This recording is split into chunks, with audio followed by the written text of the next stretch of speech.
our view of the landscape by recognizing and constructing a dialectic, a process of building with the contradiction between two seemingly conflicting forces.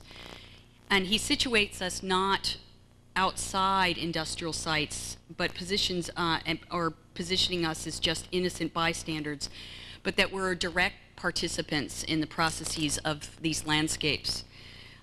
It's about participating in a landscape of disturbance, and I'm using the word disturbance here in the ecological sense, where processes such as fire are not destructive but regenerative. Next.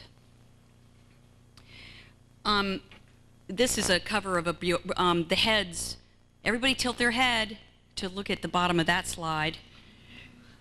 Everybody, oh, to the left. Come on, there's one more. As you can see, it's unnatural beauty. That is a cover of a brochure from the Iron Range in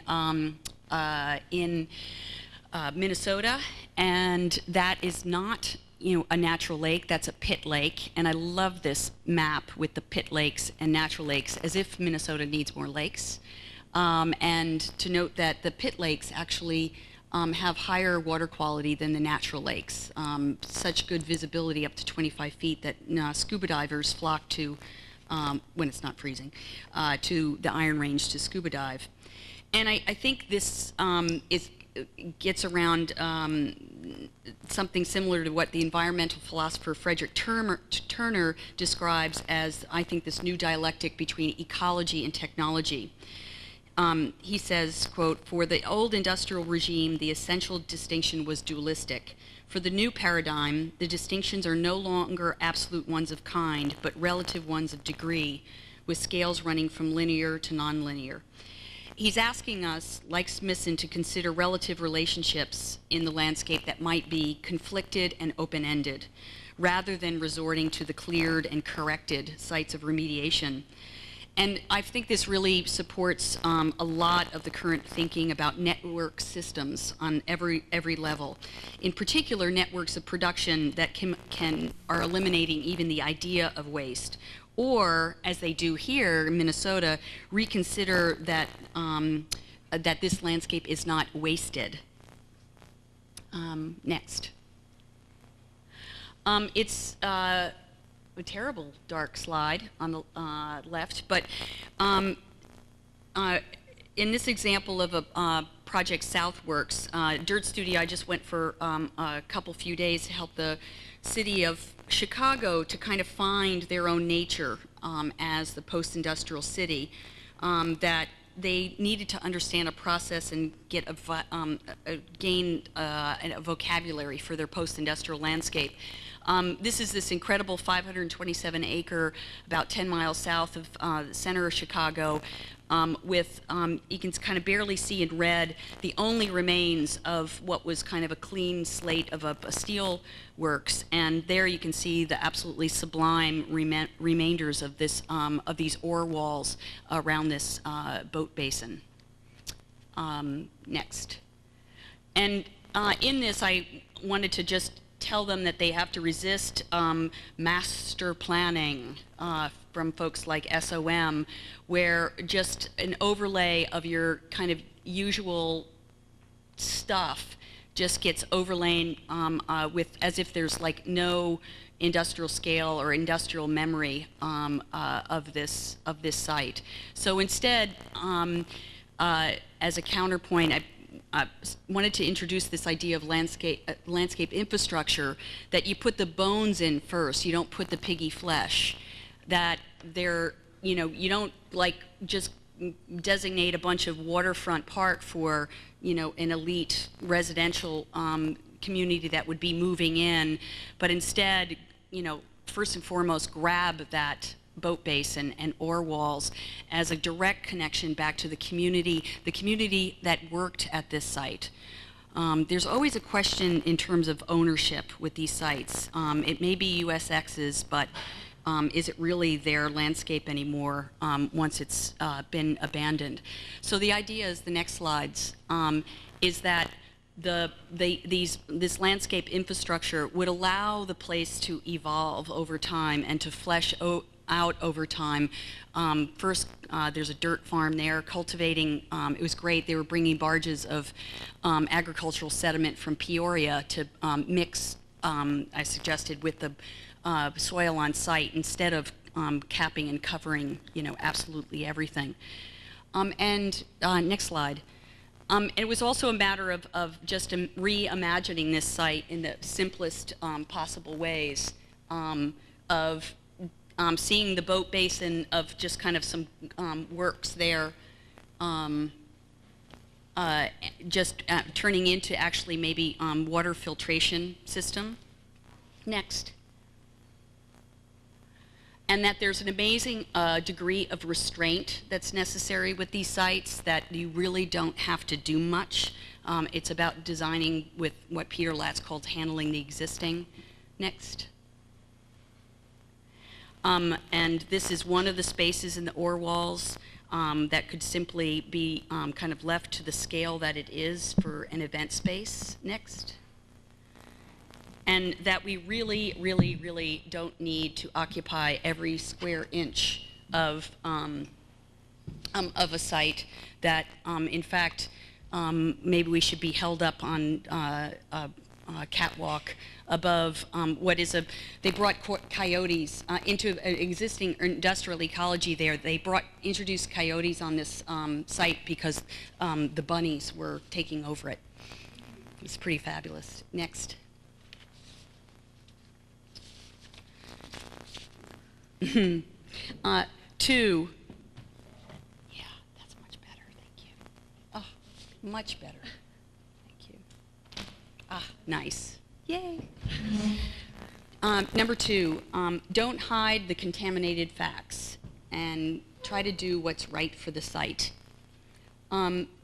It's amazing how much a fear factor is exaggerated when sites are characterized as one big toxic blob, as they often are.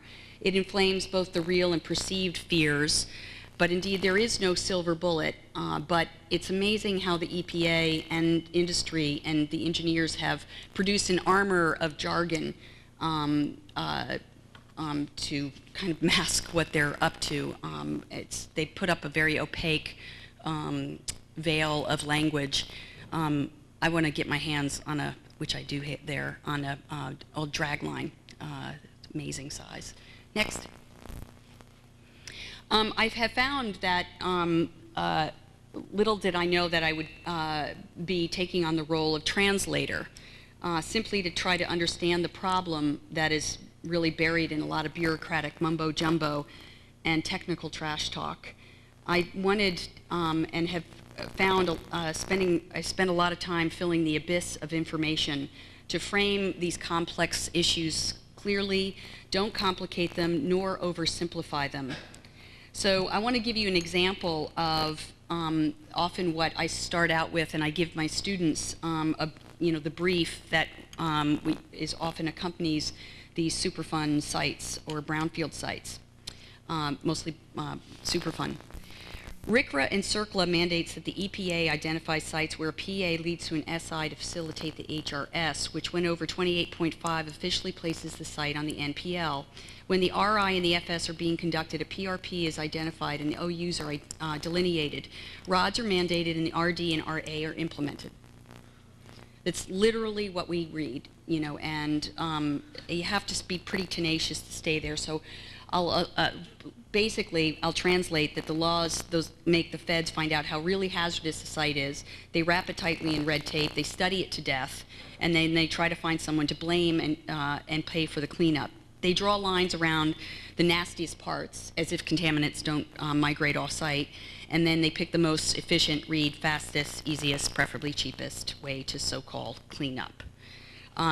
These are just a couple pages out of a book that's hundreds of pages long of some of these acronyms. One of my favorites being LULU and LUST, which Carmen, you could call maybe your project LUST. Next. I find also that communities that are dealing with these Superfund sites are desperate for some tangible examples so that we can really understand.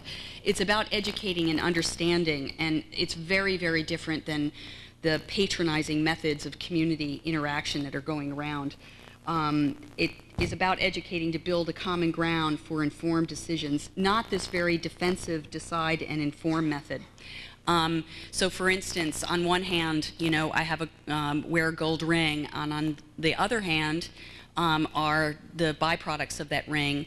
2.5 tons of rock and cyanide result in the gold ring, and then 180 cubic feet of tailings, which would be about enough tailings to bury at least maybe 3, maybe 4 of the shanties in the thesis shanty town there.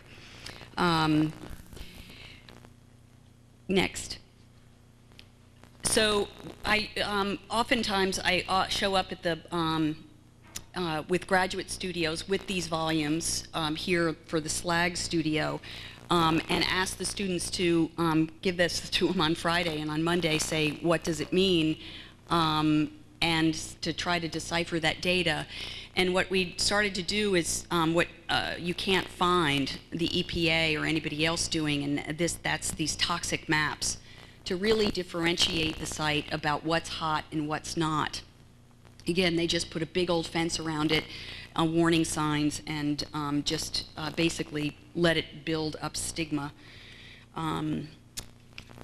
Next. And I asked them to do concrete exercises like, what is a ton of garbage? So Dave Condren said, okay, I'll take Barbie. And he calculated that Ken and Barbie, your average consuming couple, produce a ton of garbage in a year. And then producing maps of these plumes of leachate and contaminants that would migrate off-site that actually helped the neighbor to the west understand why his cows weren't reproducing anymore. Next. And also bringing these processes into view, this level of transparency that I admire the work of my friend Meryl Euclides, the artist in residence for the New York Sanitation Department, standing here in front of her piece, Flow City, a platform that allows you to see the tons of garbage going onto barges, once headed for Fresh Kills, but now probably someplace in New Jersey. And on the right, a piece called Social Mirror, where she clad these trucks and choreographed a dance for the Macy's Day's Thanksgiving Day Parade. Next. I collaborated with Meryl and Kent Smith and Laura Starr on a competition to deal with this giant mound of garbage that you see on your way into Tel Aviv. It's this amazing icon, but of course one that is a bit painful for them. Next.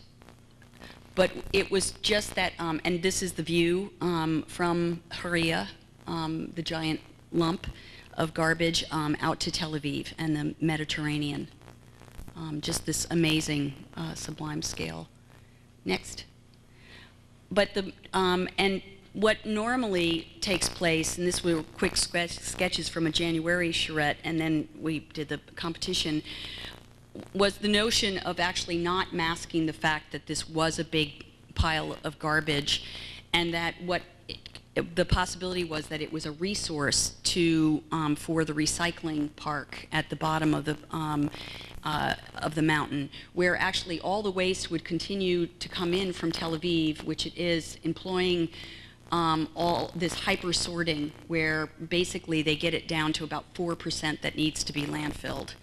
And that we refuse to actually entomb the garbage and refuse to mask that it was this very steep, unstable landscape. Next. That's strange. The name of our team was Suds, Smith, Euclides, Dirt, and Starr. and wanted to basically talk about us all participating in becoming, actually, we had a rabbi tell us that we all had, we were inviting people to become impure before we could all be purified. Next. And the engineers, the normal thing would be to totally grade this thing to 3.5, 3 to 1.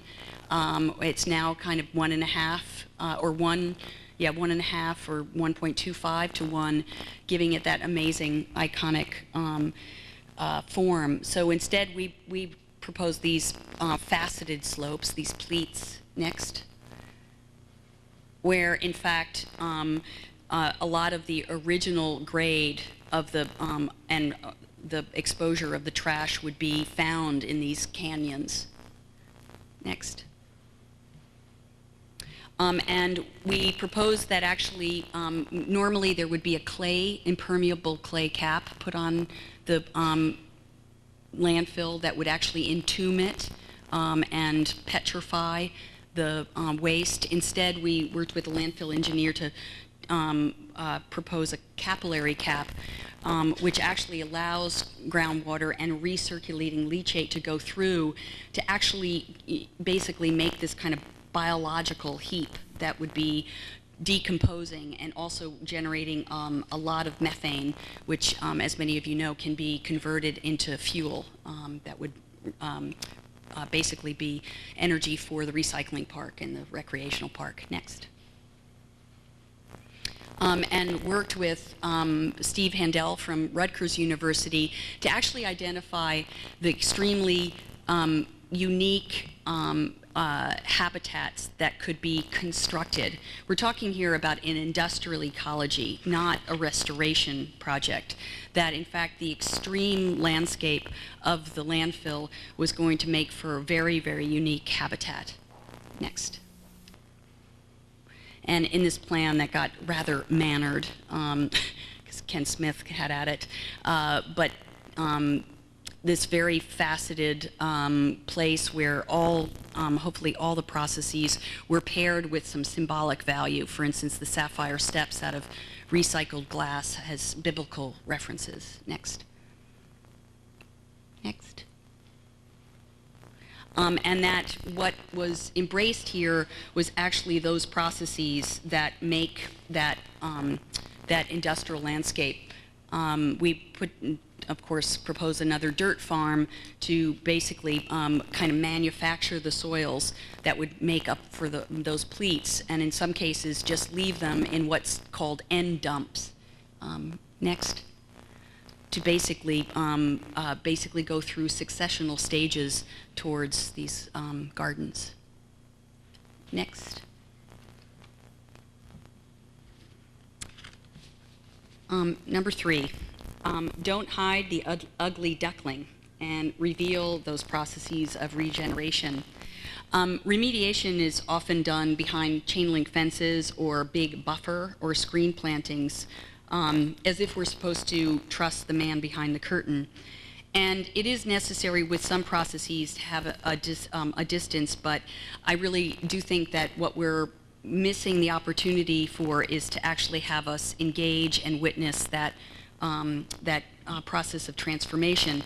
It's also really ridiculous how long all of this takes, and it's an average of a 12-year process for a site to go through the EPA pipeline, as they call it. And that's how long it'll just sit there waiting for all the risk assessments and all the legislation.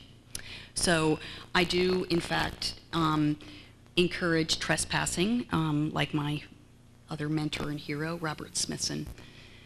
Next.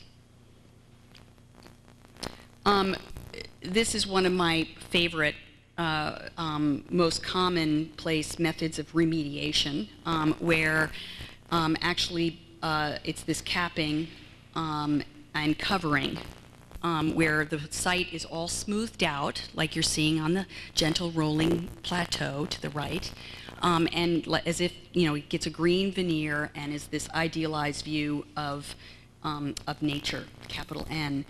And then an example to the left, this is a waste heap in Salt Lake City from copper mining, again about a 1.5 to 1 slope. And in the foreground, you're seeing what the law demands, that this stuff be graded to 3 to 1. And by the way, all of that waste heap has been pushed into a canyon to the left of this slide. And then it gets ditch witched. That's the name of that it's a fantastic machine. And, you know, this guy, the remediation engineer here, just said, oh, and then we love it because we put these, these flowering plants. And I just said, yeah, that's some nice lipstick on the pig. Next. I think we have other processes as examples that can get to this kind of transparency of the transformation.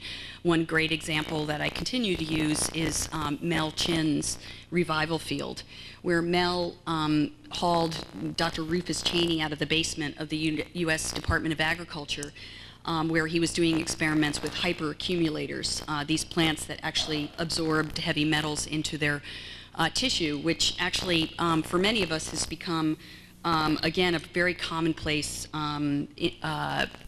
technology. And it's really, a lot has to do with Mel making this very small but very catalytic piece, documenting it and presenting it to the senators so that they would fund Dr. Cheney on much larger scale efforts. Next. My students, I think, have caught on to this idea that actually maybe remediation is one of our greatest next industries to take on.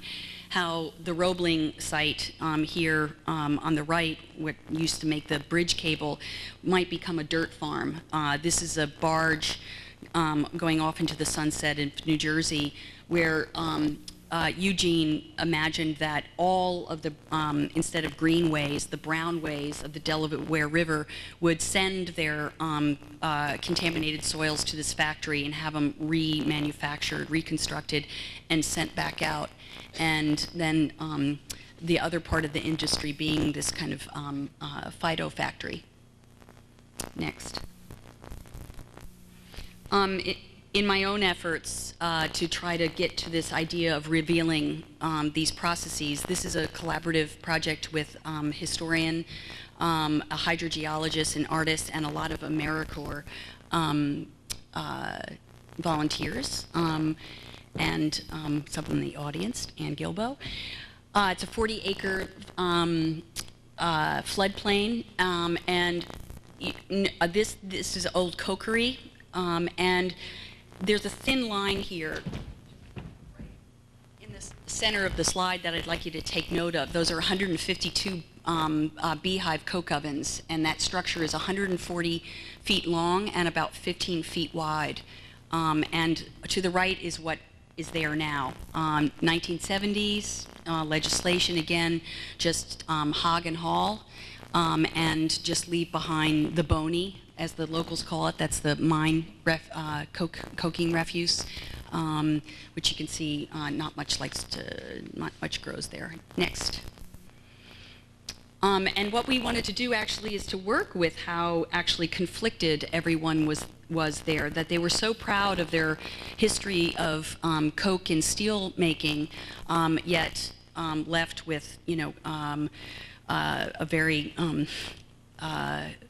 difficult post-mining condition on the right.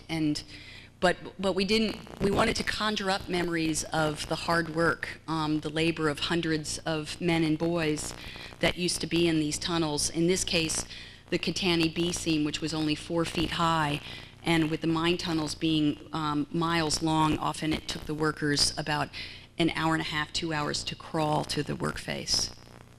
Next.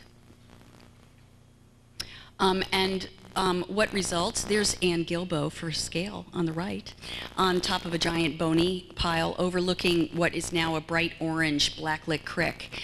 What happens in that whole region is groundwater and rainwater get into the mine tunnels. They get exposed to pyrite, and they fill up with so much pressure they burst, however they can, out into the air, and when they hit oxygen, the acidic water, usually about 2.9 pH, that's the pH we were dealing with on this site, and then all the metals precipitate out, mostly iron, manganese, and aluminum. The Hughes borehole on the left here, for instance, when it first blew, for 2 years, it shot 40 feet in the air, producing 200 gallons per minute of acid mine drainage. And what happens is the metals choke the streams, they armor everything, and nothing lives in it. And like in Pennsylvania alone, there's like 3,400 miles of dead waterways. And actually, it's interesting, many folks just like don't know what it is. They just grew up with what they call yellow boy. Next. And what we did is we took basically a crash course in passive treatment systems from Bob, the hydrogeologist, where the acid mine drainage would come in one end of these series of settling basins and ponds, and come out the other end, this biologically rich water. Next. This was when I began to fall in love with engineers and scientists, at least the ones that say yes a lot and not no. And this is Bob's drawing on the left of what the treatment system would be like on the Vittendale site, kind of working with the existing contours.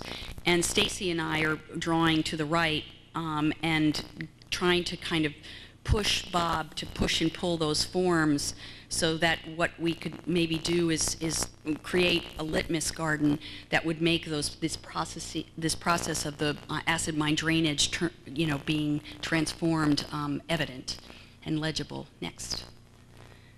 So the park, this remediation park, reclamation park was 3 pieces. A primary piece on the right there, the treatment garden, would be these pH ponds where the acid mine drainage was picked up, not allowed to go into the creek, and would start out as this bright orange cocktail and kind of move through these settling basins and be treated with limestone and mushroom compost to up the pH.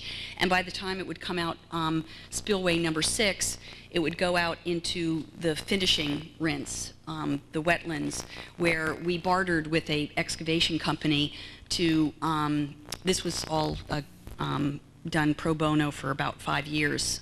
We also did the fundraising, but we bartered with this excavation company to take away the bony that still had fuel value and leave behind our wetlands with landform that you can see there in this, to the scale and the configuration, and this trying to evoke the scale of labor that took place. So that's our coke oven wildlife plinth. While meanwhile, coming out of mine number 6 is this scar of yellow boy, which we left. Next. Bob, our wonderful artist, when I asked him to please explain the process again, which I thought he would just do the science, which he did, but his facts started with rainfalls, and he went through the system and ended with rainfalls. He was the artist, not us. And on the right, you can see the basins under construction, and you can see an AmeriCorps volunteer for scale in basin number 2. Next.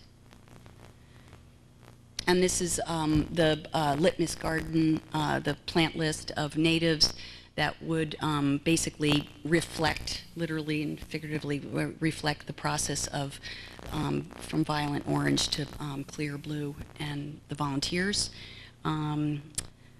putting those plants, God help them, into the bony. Next.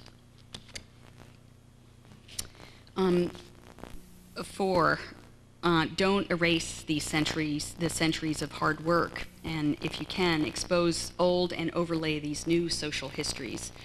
Another commonplace remediation practice is to scrape the sites and then haul it off to some landfill in back east, probably to New Jersey, here to Nevada, probably. The guys, mostly guys in the industry, call it hog and haul. Next.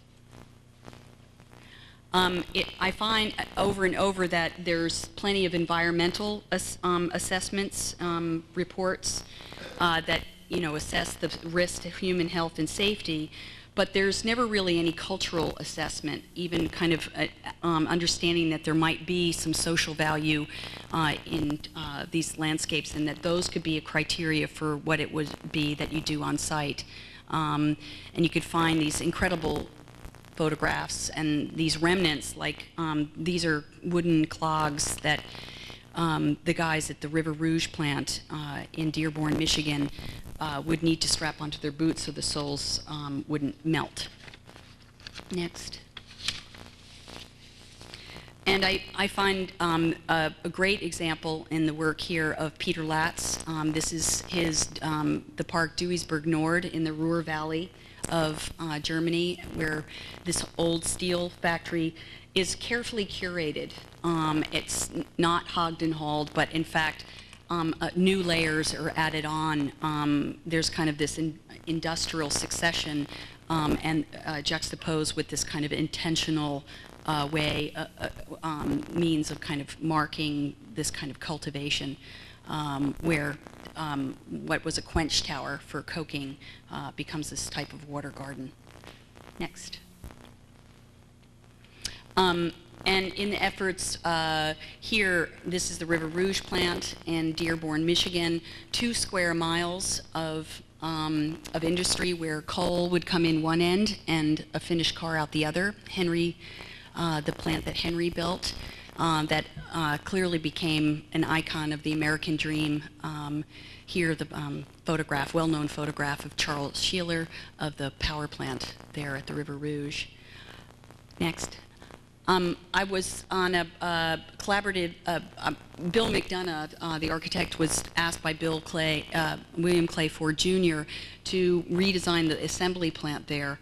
And instead, McDonough said, no, we're going to look at the entire site if you want to begin to entertain this idea that this is a industry for the 21st century. And what was great about this project, I found, is that it was a chance to both deal with the past abandoned coke ovens that you see on the right, which are to the south, and also project forward with these biologically based technologies where the future assembly plant would be. This photograph is right by the Axis Mundi. Next. And what I found we needed to do was talk the talk with the Ford boys, where they at first entitled this "Greening the Rouge," and it really was as if they were going to put a lot of lipstick on this pig, just throw down seed. And instead, I really challenged them to think like Henry did, in like really tearing this a new one, and really use industrial strength strategies. And what you see there are a system of, hundreds, it would result in miles of these hedgerow swales that would be the stormwater drainage. And I purposely never called it a landscape plan. It was site infrastructure built Ford tough. Next. And with Cahill Associates, the engineers used what is now, again, an increasingly popular strategy of porous paving. You can see the regular asphalt, the control asphalt on the left, and to the right, this is porous paving where we actually used recycled the slag, which is the byproduct of the steel making, as the medium for these 4-foot deep porous paving beds, where the idea is that the water trickles through and the microbial action gets going, and then the excess water in a storm event would go into one of these hedgerow swales, and that's one under construction. What you're not seeing there are all the native trees, shrubs, and ground cover, where it's actually kind of funny to think about now the amazing amount of wildlife there pooping all over those Mustangs. It's pretty fantastic. Next. And on the south end, like I was talking about, we worked with the scientist, Dr. Clayton Rue, on phytoremediation of the PAHs that would be polycarbonate hydrocarbons down at the coke ovens. And again, rather than hogging and hauling everything, which was the plan for these coke ovens, there was a superimposition of now Dr. Rue's laboratory and fields of remediation, all very visible from the main thoroughfare of Miller Road. Next.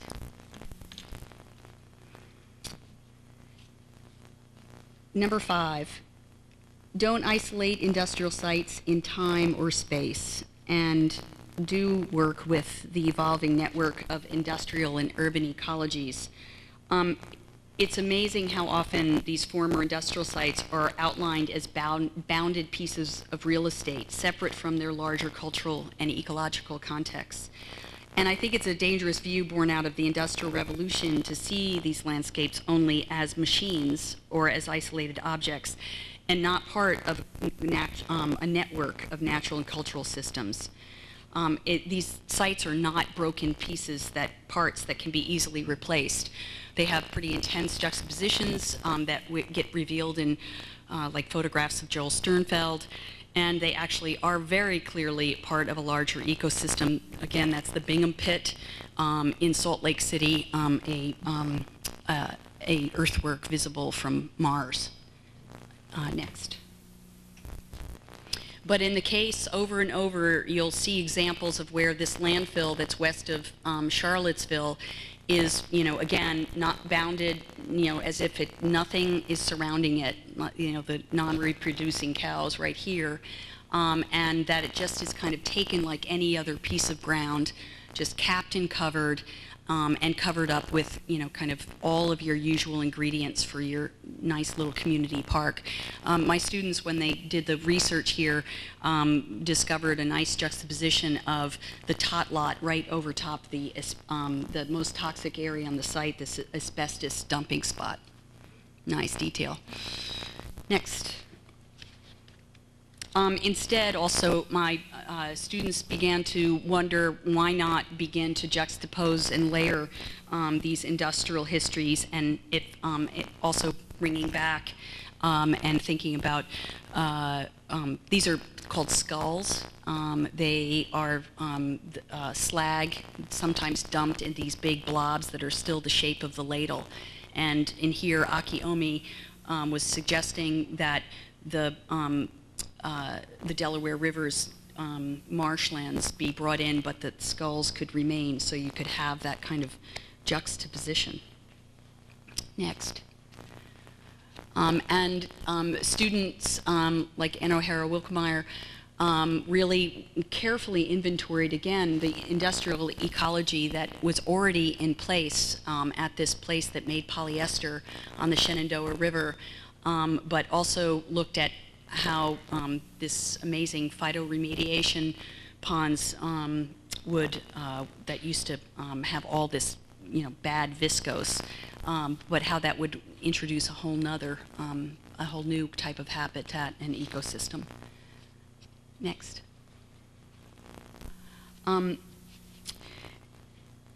in the example of trying to think about how these systems can inform new construction, this is a project, a competition that we did for the Con Edison plant on the East River, just south of the UN, that was slated for demolition. And I was on a team with OMA, KPF, Toyo Ito, Arup engineers, a lot of people. So as my brother said, he just called it cool in the gang. And it was pretty interesting, actually, and pretty admirable that Rem actually asked if I would teach him ecology. Next. And he was a pretty good student, but But what was really great to do was to really work on this kind of vocabulary of urban ecology, and to understand that it was great whenever I'd use the word like monoculture, you'd say, what does monoculture mean? And we were talking about the way the sides of the shores of the island of Manhattan have become totally neutered, you know, by just being covered. And so the scheme was about actually unearthing that and revealing this extremely thick crust, and imagining that this thick crust extended all the way up into the air and into the biology of the buildings. Next.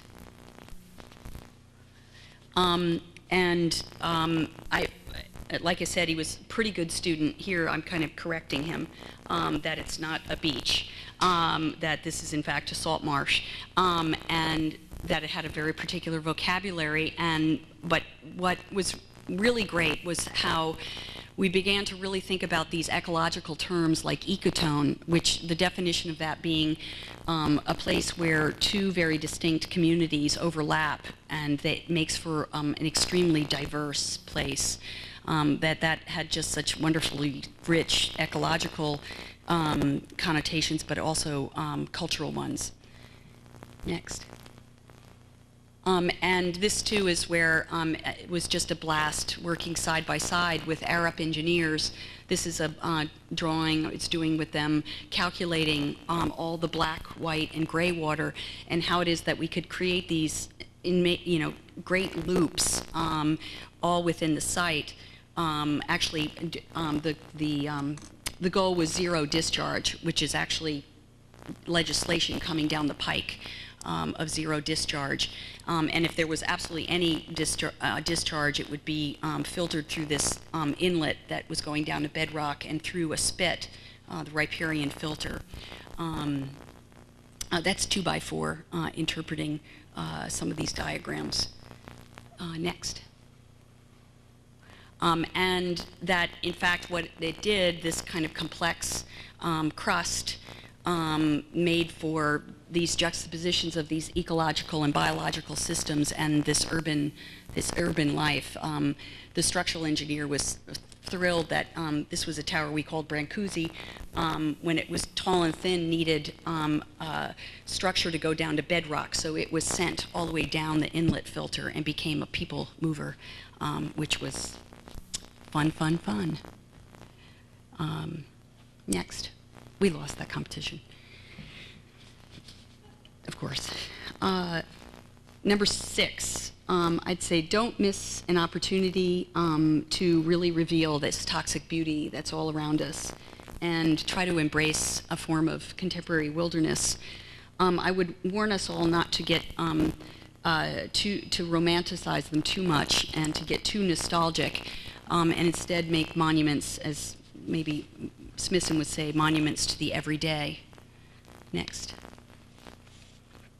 In this case, again, of the Ruhr district in Germany, just an incredible way in which they're resurrecting that entire region, 40-kilometer loop of all these different sites for cultural and economic or just biological reconstruction. So they call it the root industrial culture and the root industrial nature, which is fantastic. Next. And again, it's welcomed a certain and kind of peculiar type of recolonization. These are scuba divers in the gas holders, the gas tanks, and mountain climbers in the coal climbers in the coal bunkers. Next. And in a lot of cases, it can really be quite sensational. This is the Kokerei, Zollverein Kokerei, where this is this fantastic place where you don't know it at first, but you go through this whole walk where you become a lump of coal, including going on a ride on a Ferris wheel through the coke oven where you're kind of baked into coke. Next. Final project to show you in terms of really trying to get a handle on and try to define this type of urban wilderness. This is the High Line in New York. It's a 1.3-mile elevated rail running down the west side, actually kind of mid-block through buildings, from 34th Street down to the meatpacking district. And set out with a team of really trying to say, to really articulate what it is that was specifically wild and wonderful about this landscape, again, without being too sentimental, this kind of, like Ingalill said, this aggressive preservation. Next. To get at actually all the subtleties of this landscape, which again, not many folks have adequate vocabulary to articulate. Next, including ourselves. And in fact, what our team set out to do was exactly what we looked at here, of simply revealing the very subtle but powerful thing here. I was on the team TerraGRAM.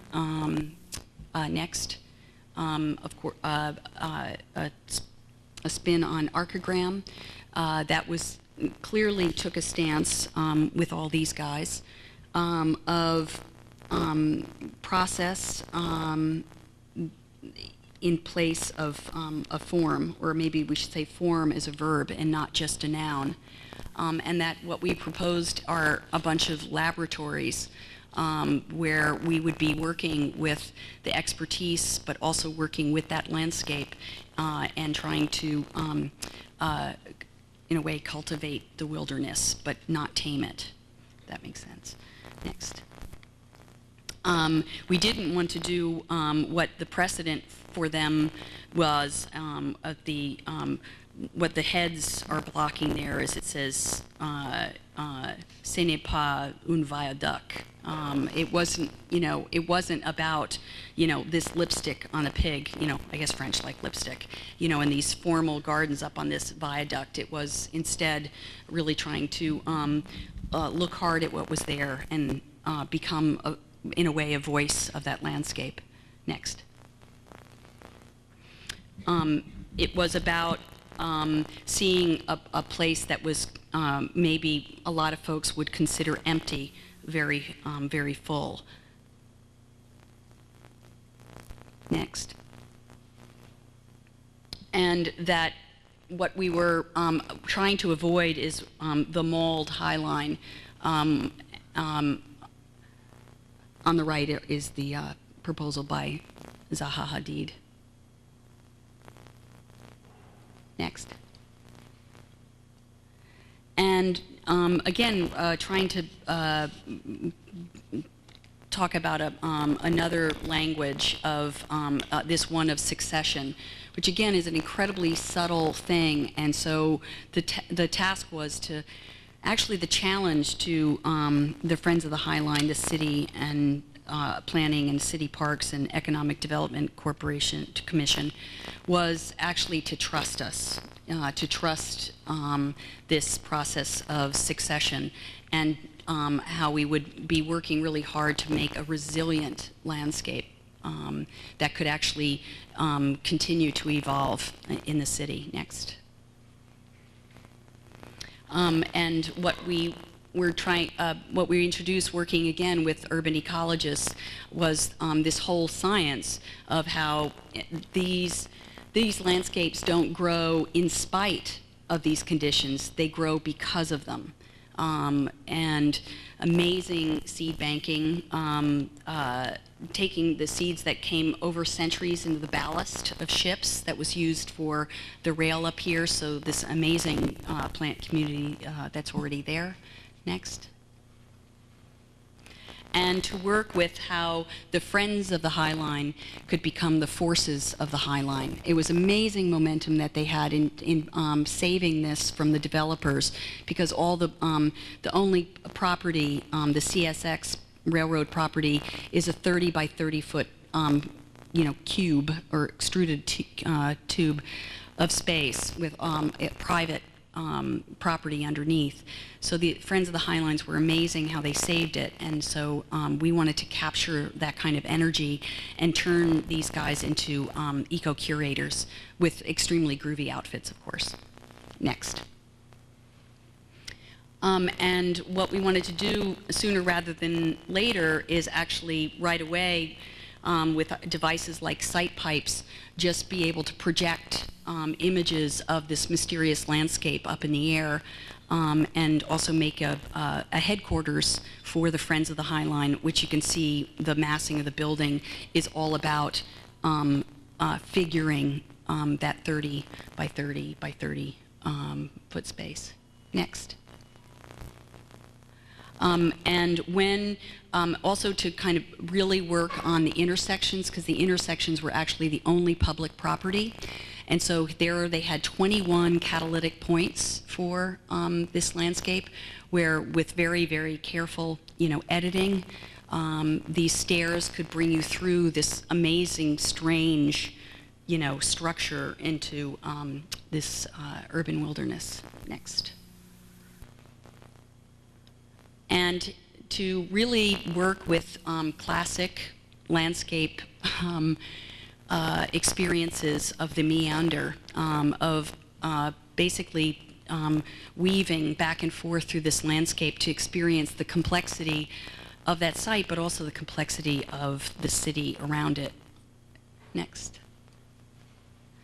And actually, and we, Luc Sant was on our team, so we at first actually called this the low lifeline, but we felt like that was pointing our fingers to the developers too much. So the low line was this whole strategy to basically protect the High Line as a landscape, and it's just Neil Kittredge of Beyer Blender Bell really did this amazing job of thinking about negotiating those that space and bartering. And meanwhile, we were working with a landscape that could respond to the shadows. And actually, we worked on exaggerating microclimates. Next.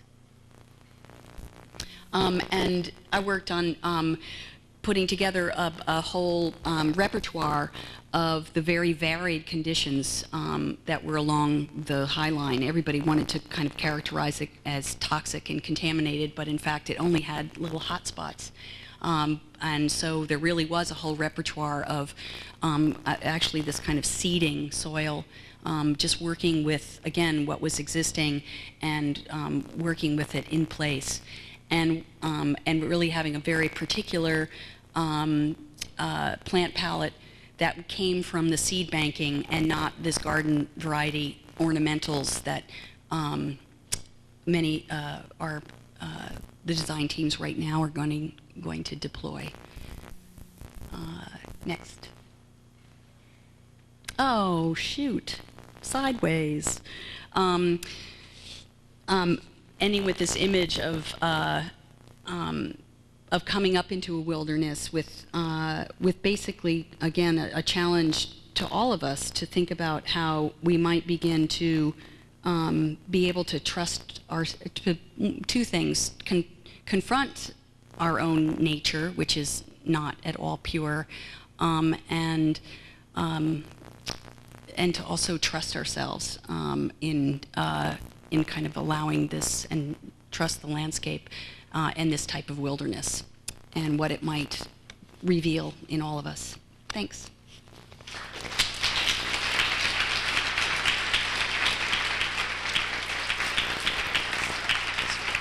It's very dark in here. Whew, it's dark in here.